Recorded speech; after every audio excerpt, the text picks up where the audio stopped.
عليكم ورحمة الله وبركاته.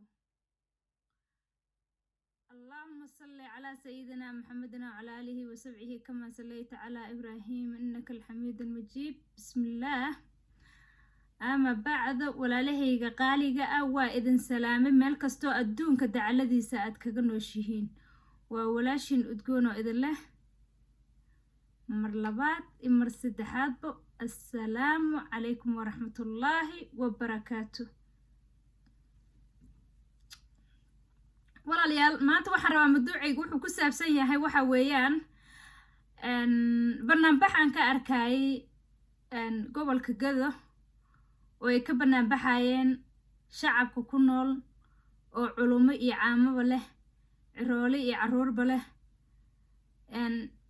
aad ula qayrooday oo aan arkay oo run ahaantii ka soo horjooday maamul goboleedka gobolka Jubbaland. sida uu ogtihiinba gobolka Jubbaland waa Gado gobolka laga xukumo. run ahaantii waayahan dambaba sida aan arkayni ama sida aan shacabka social media ka arkayni waxaan arkaynay dhulkii oo inta la dhistay silig ay Kenya ku wareejinaysa shacabkii oo muxuu ahaaytoo dagaaltamaayo dawlad ka dhidhiinaysana ayna jirin ayaan sanadyada la soo dhaafo dhan arkaynay. waxaa gobolka Gado soo martay oo kale in muxuu ahaaytoo diyaarado lagu rusheeyo oo reemiga xoolaha dhaqanayay ay meesha muxuu ahaaytoo xoolihiina kaga dhamaadeen maxaa la dhihi jiro hooyo ama galab ah shaha iska karsanaysa gacanta ka go'day cunug yar oo meesha u jiifay ka dhintay silac badan iyo tacadi badan waan ku arkaynay social media la soo saarayo mana arki jirin wax damqasho ah maadaama ay ka tirsan tahay gobolka Gado Jubbaland ay ka tirsan tahay maamul goboleedka Jubbaland wax ay ka dhidhiinayaan maana arkin oo shacabkaas muxuu ahaaytoo laga dhidhiinayo oo la leeyahay Kenya ma dhisan kartid dhulkan because waa dhul Soomaaliyeed maana arkin xoolihii maamooyinkii odayaashii dhalinyaradii oo muxuu ahaaytoo diyaaradaha inta lagu risheeyay aqal hore dhinac ka gubanayay iyo adduunyada aan arkayn wax ka dhidhiy waligaan maana arkin. saaki gobolka Gado inay intay kacaan ay mudaharaadaan ay iska celiyaan ay at least istusaan inay dad yihiin which is I agree waana ku raacsanahay. wixii aadan dan aynan kugu jirin oo waddankaana dan ugu jirin inaad ka hadashiin waa muhiim inaad jabkiina qarsanin oo aad iska ka dhidhiisiin wixii oo muxuu ahaaytoo gobolka dhibaato ah uu wajahayo waa lagama maarmaan.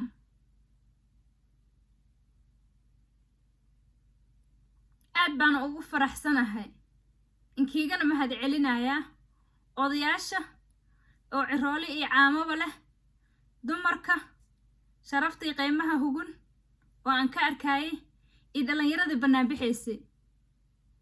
qof aanan waxba idiin taraynin yuu ii rarin gobolka adinka iska leh wax dhibaato ka dhexdhacayana adinkaa dareemayo qof walba meesha uu ku nool yahay uu ku waagbaristo gobolka ugu dhaca ayuu muxuu ahaaytoo wax ka sheegi karaa uuna ka hadli karaa. marka wixii idin dhibaaya adinkaa og qof walina waxaa la yidhi wixii dhibaa dheelmiya. marka shacabkaas wixii dhibaayay oo aan saaka la dareemin waxay ahayd inay maamul goboleedka Jubbaland ka soo horjoodaan maamul goboleedka Jubbaland inuuna waxba u qabanin taasay ka dhidhiinayeen ama ay ka hadlaayeen. Axmed Madoobe iyo maxaa la dhihi jiray xisbigiisa ciday doonaanba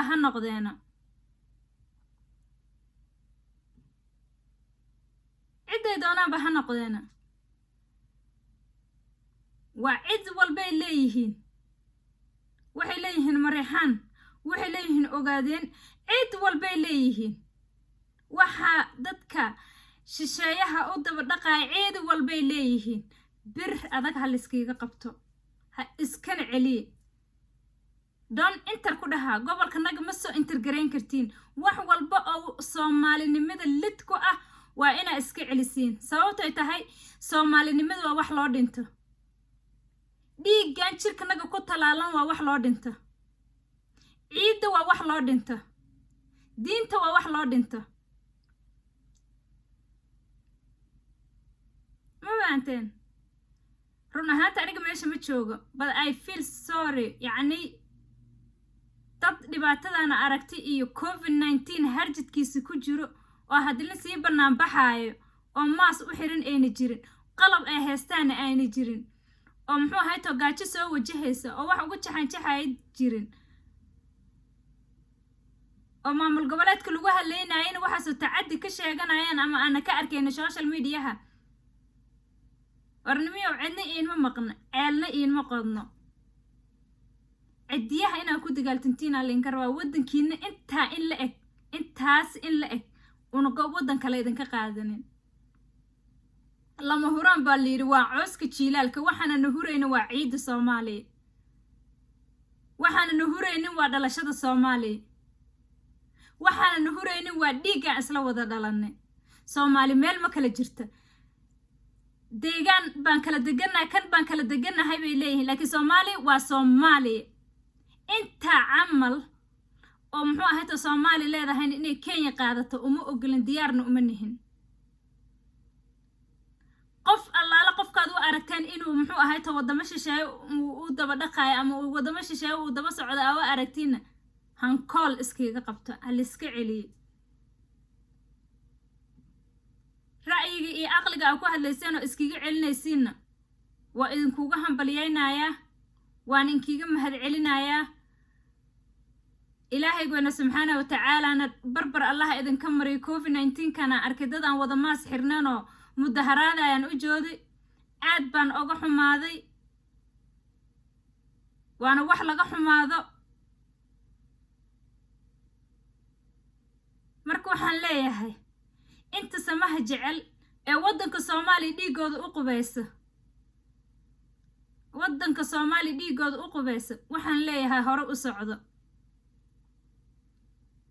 dadka wax isku dayayaan inay wadanka dib u celiyaan laakiin wadanka dib uma noqonayo hore u soconaya move on hore u soconaya insha Allah billahi kariim wax gadaal oo loo noqonaya la dhahan ma jirto better future baan rajaynaynaa waxaan rajaynaynaa annagiba dib iyo qaxar iyo rafaad iyo qaxooti ku soo kornay inaan ilmahanagi iyo waxaan ayayda u nahay waxa u noqonaynaa wadamadan aan kaga tagno oo aan qarab barafkan ka aadna annagana aan nugula xawaalo diyaar uma nihin waxaan rabno waxa weeyaan wadanka naga inay nabad u noqdo sida wadamada aan deganahay ay nabad u yihiin oo loo ay u ilaalsanayaan dad kale inaad wadanka u ilaalisiin dadkiina wadaniga iska dhigayo wadanka stiil sii dhex degan hadalin jecel wadanka inuu dhibaato iyo rafaad uu ka dhaca siyaasi sidiisaba qabiil ma lahan siyaasi qadiyad ma lahan siyaasi waa siyaasad wixiisa iyo jeebkiisa wax uu ku rito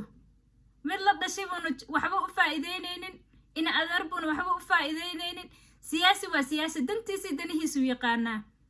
dalla ma yaqaano ehel ma yaqaano arxana ma yaqaano siyaasi waxba yuu siyaasi maskaxdeedan ka gelin wadankii ciid waa in loo muxuu ahay to loo dadaalo wadankii ciidana waa in loo tiro caruurtii ciroolaha waa in loo tiro inta yara ana hadda hadlay dad ba hadhowtu waxay ka dhigayaan qabiil isnaara qabiil adduunku waxa u nabcahay qabiil waa ah alxamdulillah rabbil caalamiin laakiin ilaahay go'na subhanahu wa ta'ala qabiilku wuxuu noo siiyay la taarif ina isku aqoonsanaana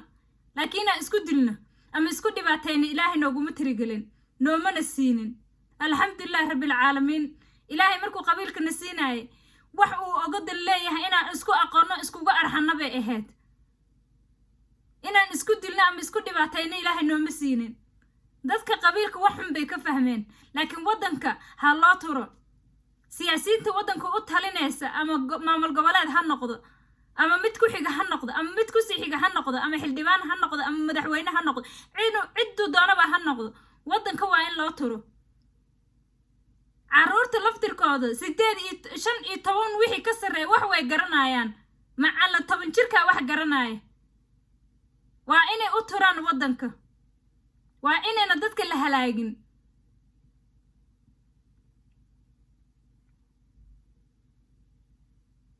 waddankii inaan la halaagin waaye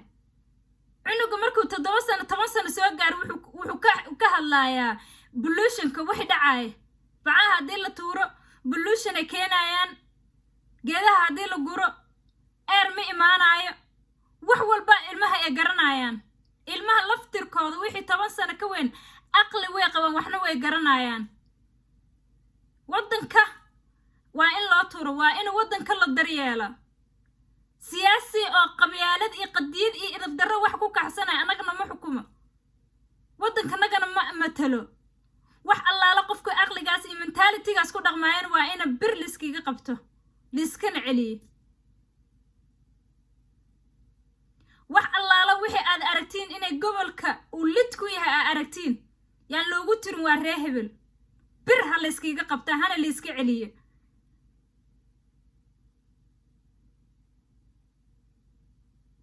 gobolka maalin walba ay kenyaatiga intay ordaan ay meel yar ka jeexanaan leen annaga halkaan xirinayna waraa meesha maxaa ka socota walaalkoo dhimin dhaxal macaana maa ka socda meesha war iska celi bir iskiga qabta dadka waddankii iyo cardunkii iyo ciroolaha aanan u turaynin ha layska celi bir adag ha layskiga xiro waxaa idin leeyahay aan inkiiga tagaayaana waxa weeyaan soomaali waxaan leeyahay guul iyo gobonnimaan u rajaynayaa soomaali qabiil ma lahan waa ilma abti ilma eedo iyo ilma adeer meel kastay adduunka kaga nooshahay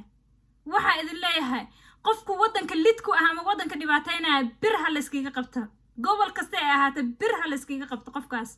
meelna ha layskiga xiro waxaa idin leeyahay soomaali guul baan leeyahay inta samaha jecelna xiriir hoggaanka allaha noogu dhiibo inta xumaha jecelna allaha naga reebo insha allah bilillaahi kariim walaalayaal intaasaan inkiiga tagaayaa sheerta liketa commentiga waa dhankiina love you waan idin leeyahay Somali people meel kasta adduunka dacaladiisa kaga nooshiin salaamu calaykum